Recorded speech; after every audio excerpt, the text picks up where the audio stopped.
Roger Drolet vient de lancer un livre intitulé « Propos sur la différence ». Il pense que les femmes se font avoir en ayant une vie sexuelle trop ouverte, que leur sexualité est définie davantage en fonction des besoins des hommes plutôt qu'en fonction de leurs besoins à elles. Il est avec nous.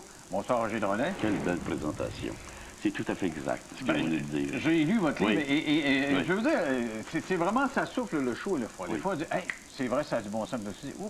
Je vais y aller avec la première phrase qui, moi, l'homme est génital, la femme est en amour. Absolument. Expliquez-moi. Oui, c'est-à-dire que c'est ça la différence essentielle. C'est-à-dire qu'on entend parler souvent l'égalité des sexes. C'est à peu près ce que plus stupide, de plus aberrant. Égalité dans les droits, mais pas des sexes, pas dans la nature. C'est deux natures différentes. Alors, l'homme, évidemment, lui, il a un besoin génital. Il est sexuel au départ. C'est-à-dire que lui, ça part d'en bas pour arriver en haut. La femme, elle, ça part d'en haut pour arriver en bas. C'est-à-dire que les femmes n'ont pas de plaisir dans les relations, une relation génitale. C'est-à-dire que c'est des tripes d'amour. Bon, la femme va toujours fonctionner au rythme de l'homme. S'il veut faire ça 2 fois, 3 fois, elle va suivre son rythme. Ça fait partie, si vous voulez, de son système. Et ce que vous dites, c'est que la société actuelle étant tellement axée sur la sexualité ouverte, c'est que c'est la femme qui se fait avoir dans le sens où c'est ses besoins elle, qui sont derrière. Je suis allé dans 45 pays. J'ai jamais vu un endroit où des femmes payaient pour avoir du sexe. Vous arrivez à Paris, là, vous avez une affiche qui vous dit « À bas, la prostitution, il y en a 500 000 ». Coudonc, c'est une affaire de gars. Les femmes ne payeront pas 5 cents pour du sexe. Alors, évidemment, puis, tu sais, aujourd'hui, c'est parce que les filles et les femmes sont sexuelles à la télévision, dans les magazines, mais... Non, elles n'aiment pas ça vraiment. Elles aiment ça, quand les femmes parlent à la télévision. Ah, mon non, on est comme... Ils disent toujours, on aime ça autant que les gars. Les gars disent pas ça, on aime ça autant que les filles. Alors, voyez-vous... Vous les croyez pas, là, les femmes qui disent « Moi, j'ai une sexualité oui. assumée, j'aime ça. » Attention, là. La femme a du plaisir dans le sexe, mais à sa façon, pas à la façon du gars, puis avec l'homme qu'elle aime. C'est toujours un triple amoureux. D'ailleurs, c'est pour ça que la prostitution existe. Un jour, un professeur en sexologie, celui qui a préparé le cours, est venu me rencontrer chez moi. Puis j'ai dit « Faites attention », puis il est venu avec des sexologues. J'ai dit, puis j'avais un ami médecin qui était avec moi, j'ai dit « Quand on est deux, on s'affronte à deux ». Alors, j'ai dit, écoutez bien, là, vous voulez rendre les femmes sexuelles, là? J'ai dit, la mafia va s'en mêler. Comment ça? J'ai dit, comment ça? La mafia, vous ne laissera pas faire. Vous voulez jeter par terre toute la prostitution, les cabarets, les... Imaginez-vous s'il fallait que les femmes soient comme les hommes. Ça serait fini. Et ce qui est intéressant, vous dites ça, généralement, tout le monde accepte ça, que les femmes sont différentes des autres. Oui. Ça coule de source. Oui, mais vous dites, dans la pratique des choses, en vraie vie, d'une vie moderne, c'est pas vrai. Les femmes ont une telle pression qu'elles sont obligées de nous faire croire qu'elles aiment ça, puis qu'elles répondent aux besoins constants des hommes. Non, attention, non. Les femmes ne sont pas menteuses. Quand une femme dit qu'elle aime le sexe, elle dit la vérité, mais c'est pas la même chose que le gars. C'est pas la même motivation. Ce qui la motive, c'est pas le sexe génital. C'est quoi? C'est un type amoureux. Puis le sexe va venir tranquillement. Elle est capable d'avoir un orgasme, la femme est capable de... Il y a des femmes qui pratiquent la masturbation. Je dis pas qu'elles sont asexuées, sauf que c'est pas comme le gars. C'est ça le livre, la différence. C'est que ça fonctionne pas comme un homme. Et ça, les gens n'arrivent pas à conclure. Je vais vous donner un exemple. Prenez le film Liaison fatale. C'est pour ça que c'est dangereux quand on ne comprend pas ces différences. Vous avez vu le film Liaison fatale? Pourquoi Michael Douglas, pourquoi est-ce qu'elle a choisi l'avocat? Elle a choisi l'avocat parce qu'elle décode que c'est un homme amoureux de sa femme. Ça, c'est toujours un bon candidat pour une femme. Qui propose de faire du sexe? C'est-tu le gars? C'est elle. Ça va contre ma théorie. Elle dit, si tu veux, on fait du sexe un beau petit week-end, pas vu ni connu. Puis c'est fini après. Le gars, c'est la fille bénévole sexuelle, ça, tout de suite. Bien, certain. Hein? C'est un gars fidèle. Qu'est-ce qui est arrivé, vous pensez? Ça, c'était l'enfer que ce gars-là a vécu, cet avocat. Les téléphones, la femme y a passé, le lapin, le chat.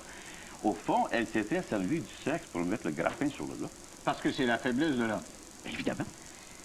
Je pense que vous compris ça, vous. Moi, ce que j'ai trouvé fascinant, c'est ça qui a stimulé la discussion cet après-midi avec les gens à la salle de maquillage, c'est que, OK, on est d'accord que c'est différent, mais ce que vous dites, c'est que si c'est si différent que ça, c'est que nous, les hommes, avons réussi à vendre l'idée, aujourd'hui, que les femmes, niez donc votre rapport à l'amour, niez donc le fait que vous êtes différentes de nous, puis faites le sexe, puis faites-le n'importe comment, puis... occupez-vous de nos besoins, nous autres. C'est-à-dire que la génitalité, la sexualité ne fonctionne que dans l'amour. C'est pour ça que je dis, moi, le gars qui est infidèle, C'est très dangereux. C'est parce que s'il est infidèle, il transpose ses fantasmes ailleurs. Vous pensez à un gars qui aime sa femme là, profondément, puis il n'a plus le goût, il la désire plus sexuellement. Parce qu'il ne faut pas oublier que l'homme est polygame, hein, il est de nature. Puis ici, c'est une polygamie. Ben oui, c'est une polygamie ici hypocrite. Donc, vous avez 3 ou 4 femmes comme ça? Non, non, ici, c'est une polygamie successive. Ah, OK, OK. C'est-à-dire que Marie-Josée, l'an prochain, Jeanne Mance, ensuite, ils changent de femme tout le temps. C'est de la polygamie, une à la fois. Une à la fois. Donc, l'homme est polygame de nature. C'est pour ça qu'il faut des principes. Et pas la femme? Non, pas du tout. Mais non, c'est ce que la femme déteste le plus. Ce qu'une femme déteste le plus sur la Terre, c'est le sexe en dehors de l'amour. C'est ça le miracle. Donc, elle serait plus fidèle que l'homme? Pas nécessairement. Pas nécessairement parce que... Non. Pas nécessairement parce que si l'homme ne remplit plus les exigences, si l'homme ne livre plus la marchandise, elle ira voir ailleurs. Les petits cafés, c'est ça qui est dangereux. Comment vous pensez que les divorces commencent aujourd'hui? Ça commence avec un petit café. Ah, mon mari ne me comprend pas. Mais c'est-tu beau aussi, ta femme ne me comprend pas. Puis là, ils commencent à se parler, puis le dialogue s'établit, puis... Vous savez qu'il y a des gars qui ont hâte d'aller travailler le lundi parce que c'est rendu des ambiances de club, de cabaret. D'ailleurs, le conseil que vous donnez, vous dites, pour que ça marche, votre couple, taisez-vous, parlez pas de vos problèmes de couple à personne, comme ça va avoir la paix, puis ça ne pètera pas. Jamais de la vie. J'allais jamais parler de ça. Jamais de la vie. Mais ce qui était aussi intéressant dans votre affaire, c'est que vous dites, autrefois, les rôles étaient définis. Oui.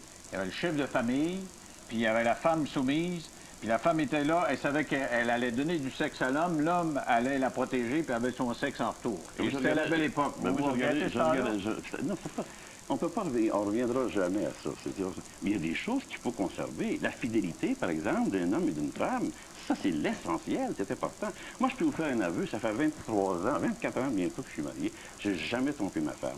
Mais je suis certain de m'en aller dans le monde, commencer à me tirer d'un vent. Je la trompe en 24 heures, voyons donc, pas de fou qu'un autre.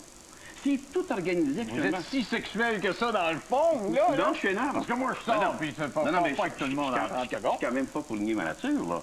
C'est la nature de l'homme. Écoutez, tout est en place, tout est érotisé. Regardez les filles. Il est prouvé scientifiquement, ce qui excite le plus l'œil d'un homme, c'est un corps de femme. Puis ce qui excite le plus l'œil d'une femme, c'est un petit bébé. Alors, Mais mettez un bébé dans le studio si les filles ne travaillent plus. C'est vrai. Mettez une fille curieuse si les gars ne travaillent plus. Je vous le dis que c'est comme ça, moi. Ah, ça, c'est vrai. Bon. Si on avait un petit peu, j'aurais de la misère à me concentrer. Puis mettez, Denis, une pancarte chez vous, là. Je suis sexuel, je suis pas donné du sexe, il n'y aura aucune candidate. Puis la fille, pas de voisine, je suis sexuel, je veux des candidats, une émeute. Ouais. Non, c'est vrai. Ça, c'est vrai. Même avec ma pancarte, il ne viendrait pas. Même tout nu, il ne viendrait pas. Eh non. Mais, non, mais ce qui est fondamental à votre affaire, c'est que vous dites finalement. Oui. La marche dans le bout. Les valeurs ont foutu le camp et on se retrouve dans un environnement trop sexuel. C'est ça. Et cet environnement trop sexuel-là coûte la vie de couple, finalement. Oui, mais c'est que les deux sont perdants. L'homme est perdant, puis la femme est perdante. Puis je trouve que la femme est trop généreuse sexuellement. Les filles sont bénévoles sexuelles. Regardez, je parle dans le livre là, de la fuck friend. Là. Ça, je sais pas pris ça, c'est du monde ancien. Une petite fille de 19 ans. Elle appelle son chum, elle dit, je veux être ta fuck friend. Je veux juste faire l'amour avec toi, du sexe, pas d'autre chose. Ça va contre la théorie, ça. Et 2 mois plus tard, qu'est-ce qu'elle dit? C'est un écœurant, tout ce qu'il voulait, c'était du sexe. Alors, voyez-vous comment est-ce que c'est, là? Vous voulez dire que malgré les apparences, même si elle veut banaliser ça, puis faire comme l'homme, puis dire, OK, on va avoir qu'un rapport physique, au bout du compte, elle finira par se créer une poésie amoureuse, puis tomber en amour. En plein ça. Intéressant, on t'en fait. Vous aussi, j'en viens pas, parce qu'habituellement, j'ai beaucoup de difficultés à faire comprendre ça. Les jeunes de 20 ans comprennent assez bien. Mais les gars en haut de 40 ans, là, c'est des courses perdues. Voyons donc, Roger, t'as pas connu la bonne. Voyons donc, parce que tu connais pas les bonnes filles. Voyons donc, tu connais pas une telle. Voyons donc. Non, mais c'est parce qu'il y a beaucoup de gris dans la vie. C'est plein de pièges là-dedans. C'est plein de pièges. Mais là où vous errez un petit peu, c'est que vous dites, bon, à mon sens, à moi, vous dites que la femme est soumise. Quand elle est soumise, quand elle était soumise, ça allait bien. Que le féminisme a fait l'affaire des hommes et s'est exercé au détriment des femmes. Parce que les femmes, en étant plus émancipées, ont commencé à faire l'amour plus souvent, puis ça fait l'affaire des hommes, puis c'est elles qui se font avoir parce qu'elles n'ont pas la sexualité qu'elles devraient. Voilà, ils n'ont pas la nature pour ça. Mais est-ce que vraiment votre raisonnement n'est pas un peu bancal à ce niveau-là? Non, moi, je suis convaincu que c'était un gars qui a inventé ça, le féminisme. Je suis sûr de mon affaire. Je ne sais pas, mais il y en a un qui a plein ça. Moi, écoutez, moi, je me rappelle, j'animais une ligne ouverte dans la capitale à Ottawa dans les années 1972. Et ça commençait, le féminisme. Les gars, là, ils disaient, si tu le fun des femmes émancipées, exactement ce que vous venez de dire, là. Hey, ça veut dire quoi, ça? Une femme de plus dans le lit? Là, ça commençait, là, tout le monde tout nu dans les piscines, c'était le free for all, c'était pas possible. Puis là, évidemment, on a une jeunesse aujourd'hui, les jeunes de 20 ans sont beaucoup plus tranquillisés. On dirait que les jeunes, il y a une tendance, moi j'ai remarqué ça chez les jeunes de 20 ans, parce que j'ai un garçon de 23 ans, j'ai une de 18 ans, puis j'en vois d'autres, ils ont tendance à aller vers la fidélité. Ah. Ils ont... Après avoir vu leurs parents oui, manquer leur coup. Ça serait la bonne nouvelle. J'ai l'impression qu'on va peut-être vivre des moments plus agréables, plus forts, éventuellement. Alors, si vous voulez, Roger Drolet, on fait une pause sur retour. On aura un point de vue féminin. Oui. Stéphanie Milot, qui a quand même quelques doutes sur votre thèse, mais qui probablement épouse un certain nombre de prémices aussi, dans 3 minutes, après la pause.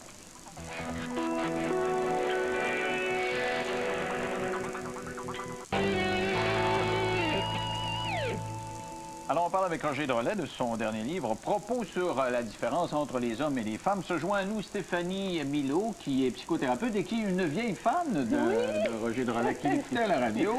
Je lui disais qu'il y a à peu près 20 ans, je me réveillais la nuit, j'écoutais son émission et j'appelais même à son émission. Et je changeais ma voix pour avoir l'air plus vieille.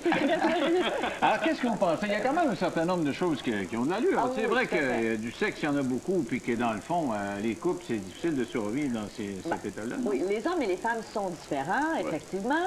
Évidemment, moi, je suis peut-être un petit peu plus nuancée. De dire que l'homme, c'est le sexe, la femme, c'est l'amour. Moi, je pense qu'il y a aussi une question de personnalité là-dedans. Et il y a aussi une question de ce qu'on a vécu, les antécédents amoureux. Alors, j'ai vu des hommes, moi, suite à des conférences, venir me dire, moi, Stéphanie, tu parles de la peur de l'engagement, puis moi, je veux m'engager, mais les filles ont peur de s'engager. Alors, la fille qui a été, par exemple, échaudée en amour, 3, 4 relations malsaines, se dit, ben là, moi, c'est fini. Et puis, le prochain, ça va être juste du sexe. Alors, OK, comme un homme. Il y en a des femmes là, qui abordent les hommes pour le sexe. J'en ai rencontré. Mais est-ce que fondamentalement, dans le fin fond, elles ne cherchent pas l'amour? Oui. Fort probablement. C'est-à-dire que quand elle dit ça, c'est du sexe que je veux, c'est toujours du court terme. Oui, c'est ça. Ensemble, ce que la femme fait, pendant que le gars fait son vagabondage sexuel, elle fait son magasinage sexuel. Elle, c'est toujours du magasinage. C'est à savoir, c'est-tu le bon? Donc, je vais prendre une chance, je vais tenter ce soir. Mais c'est pas dans un but sexuel. Les femmes ont horreur de ça. Écoutez, ils font des grimaces. Les grimaces quand, ça, là? Quand elles sont toutes seules avec un gars, il y a un gars qui me disait l'autre jour, un beau gars. Puis j'ai dit, regarde, ce gars-là, ça ne travaille pas.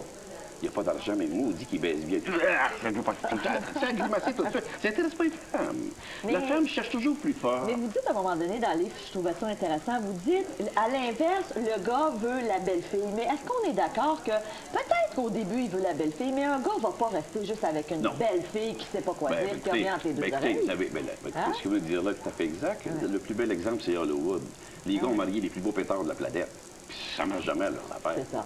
C'est parce que le sexe s'use. L'amour, ça s'use pas. C'est la génitalité. Puis c'est pour ça qu'on a une société où on met trop l'accent là-dessus. Est-ce que c'est vrai? Est-ce qu'on est trop focusé sur le sexe? Fort probablement. Et moi, je vous dirais que ce que j'ai aimé le plus dans le livre, c'est les 3 conseils que vous donnez. Puis tu en as donné un tantôt. Taisez-vous. Oui. C'est tellement vrai. Oui. Moi, je dis toujours aux gens, arrête de raconter ta vie amoureuse quand ça marche pas à ta chum de fille ou à ta sœur, parce que évidemment, ta chum qui te voit malheureuse, qu'est-ce qu'elle va te conseiller si tu dis ça va pas bien avec mon conjoint? Elle va te dire, ben va-t'en, ben moi j'accepterais pas ça, ça donne pas de bon sens. Alors que l'erreur qu'on fait quand on fait ça, c'est qu'on n'a qu'une infime partie de l'histoire. Ta chum de fille, elle a juste ta version à toi. Si elle entendait ton conjoint, peut-être qu'elle aurait une lecture différente. Et en relation, en thérapie, moi, j'ai souvent les 2 côtés de la médaille. Donc, la fille dit, oh, il s'occupe pas de moi. Mais le conjoint dit, ben oui, mais chérie, je m'occupe plus de toi parce que toutes les fois où j'ai essayé de te manipuler, tu m'as repoussé. Ah! Alors, j'ai 2 côtés à la médaille. Donc, taisez-vous. Je suis 100% d'accord avec Regardez, Stéphanie, le gros drame actuel du monde moderne, c'est que les couples fonctionnent dans le faux. L'homme se présente comme un amoureux, puis la fille se présente comme une bombe de sexe. Lui n'est pas amoureux, puis elle n'est pas sexuelle. Imaginez-vous ce que ça... Alors, évidemment, au début, ça fonctionne. Mais ce qui est extraordinaire, c'est que vous dites, une fois qu'on est en amour, une fois que le plan d'amour est établi, vous dites la femme, et c'est ça qui me fatiguait un petit peu, puis on a discuté beaucoup de ça cet après-midi, elle devient, par nature, soumise.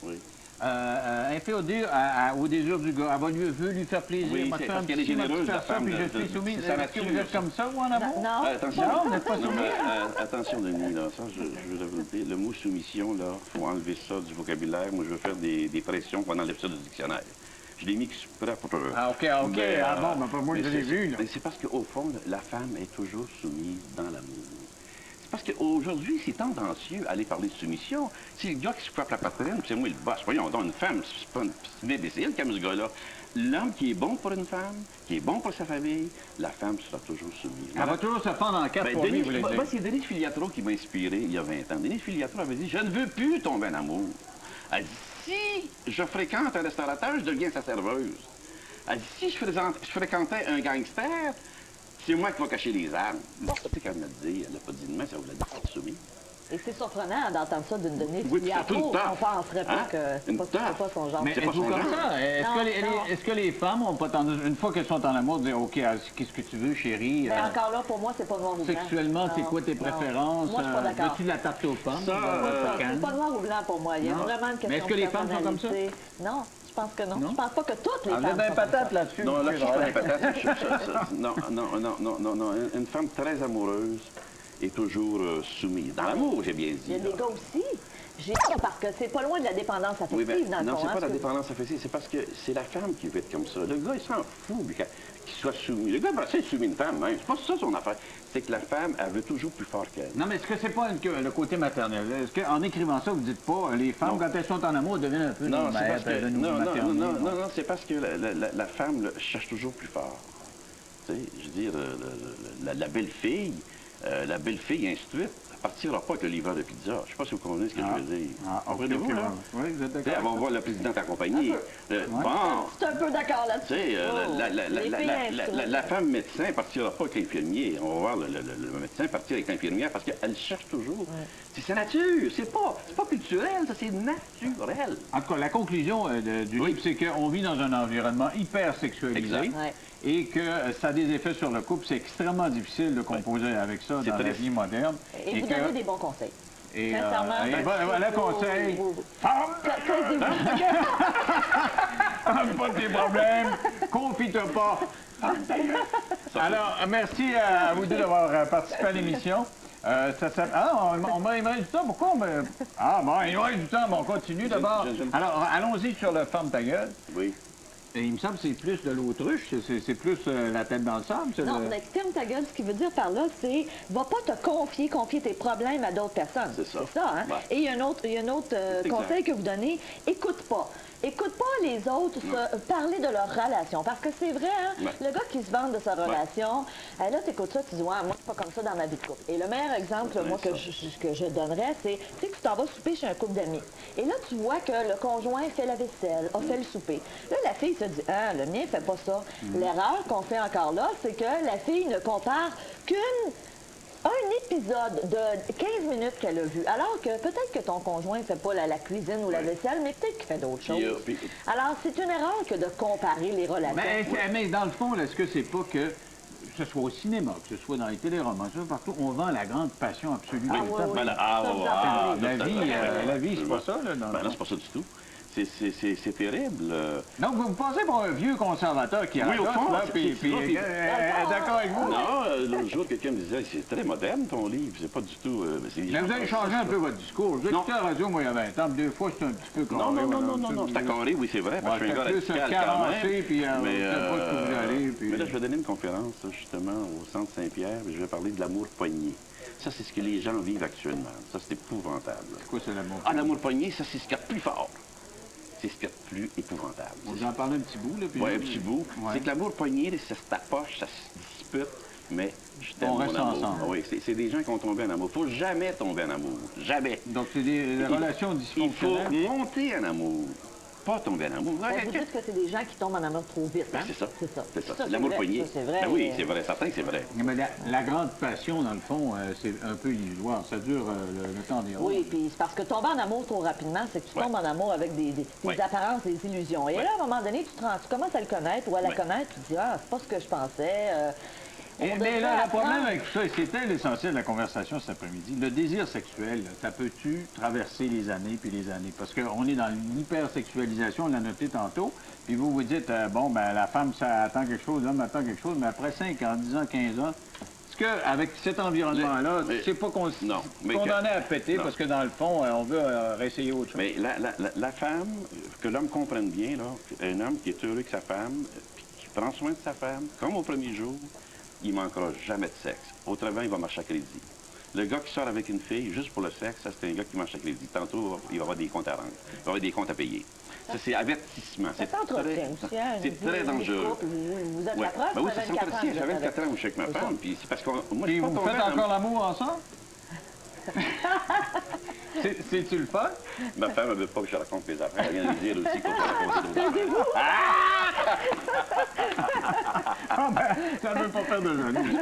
Alors, ça s'appelle Propos sur la différence, les situations de Roger Drolet.